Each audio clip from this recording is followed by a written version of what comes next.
Assalamualaikum warahmatullahi wabarakatuh.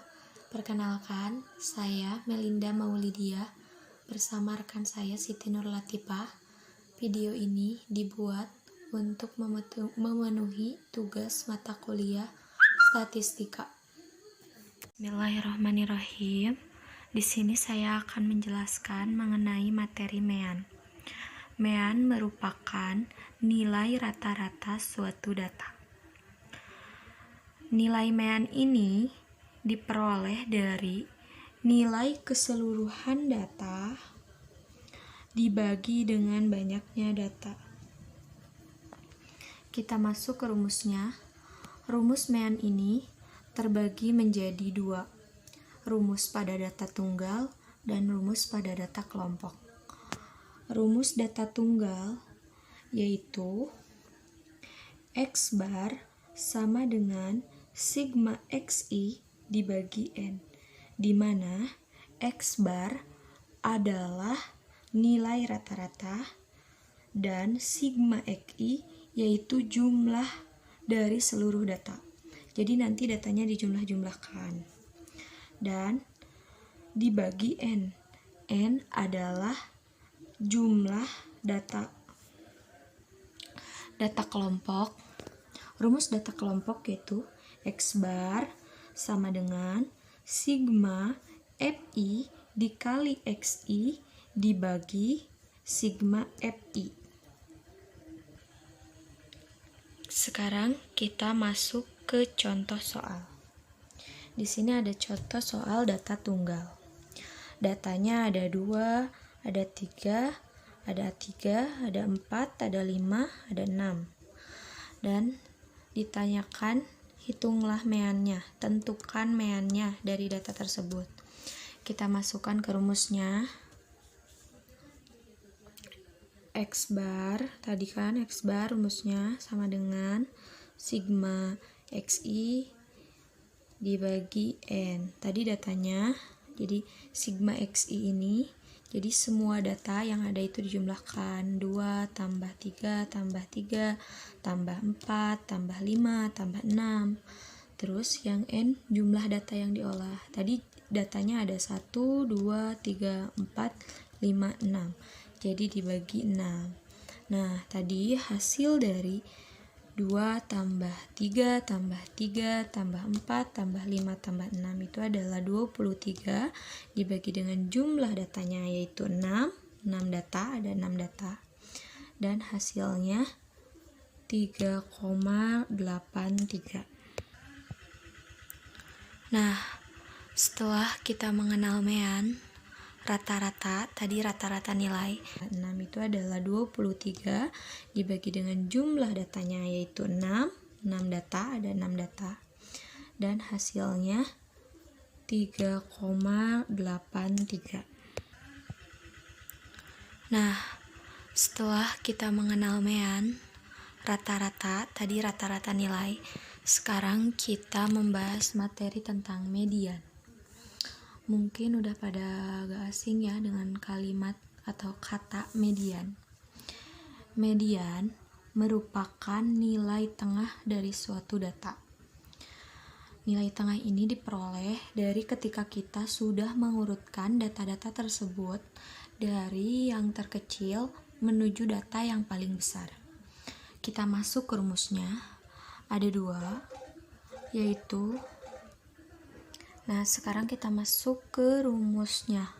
Rumusnya sama kayak MEAN tadi, terbagi menjadi 2, yaitu rumus pada data ganjil dan rumus pada data genap.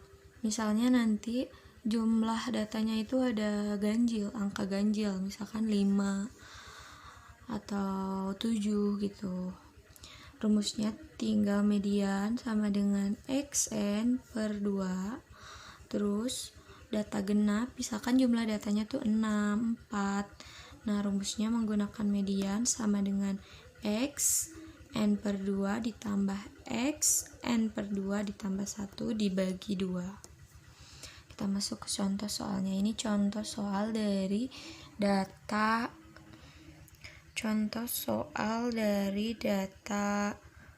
ganjil. Ada datanya ada 6, ada 8, ada 7, ada 7, ada 8, ada 7, ada 6, ada 9. Yang pertama, langkah pertama tuh kita mengurutkan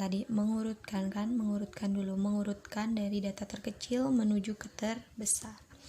Sesudah diurutkan,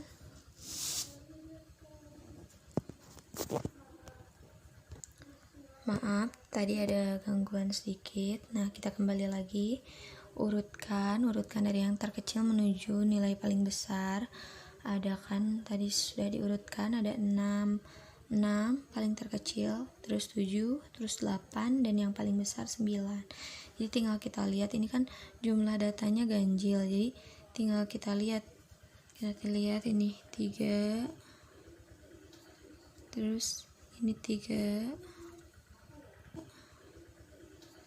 terus ini 3, berarti jumlah datanya 7. Jadi nilai tengahnya, mediannya adalah 7. Nah, itu materi yang dapat saya sampaikan. Kurang dan lebihnya mohon dimaafkan. Materi selanjutnya akan dijelaskan oleh rekan saya, Siti Nur Latifah. Assalamualaikum warahmatullahi wabarakatuh. Perkenalkan, nama saya Siti Nur Latifah dengan nomor pokok mahasiswa 10120806 dari kelas G1 Manajemen. Di sini saya akan menjelaskan tentang beberapa contoh soal dari mata kuliah statistika. Baik, di sini saya akan menjelaskan materi tentang modus, di mana materi ini merupakan nilai yang sering muncul, dapat disimbolkan dengan MO dan rumusnya yaitu MO sama dengan TB, yaitu tepi bawah kelas, ditambah delta F1 atau keterangannya yaitu delta frekuensi tertinggi atau frekuensi di atas. Kemudian dibagi delta F1 ditambah delta F2. Delta F2 merupakan frekuensi tertinggi tepi bawah atas dikali P. P itu yaitu merupakan interval.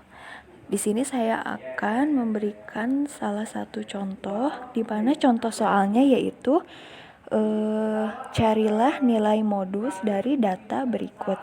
Data berikut dengan urutan 2, 5, 5, 7, 7, 6. Selanjutnya kita jawab bersama-sama sekaligus dibahas, yaitu jawabannya kita urutkan dulu 2, 5, 5, 6, 7, 7. Dapat dilihat nilai yang banyak muncul yaitu 5 dan 7. Jadi nilai yang banyak itu di sini ada angka 5 dan angka 7. Sekarang mari kita cari nilai frekuensinya.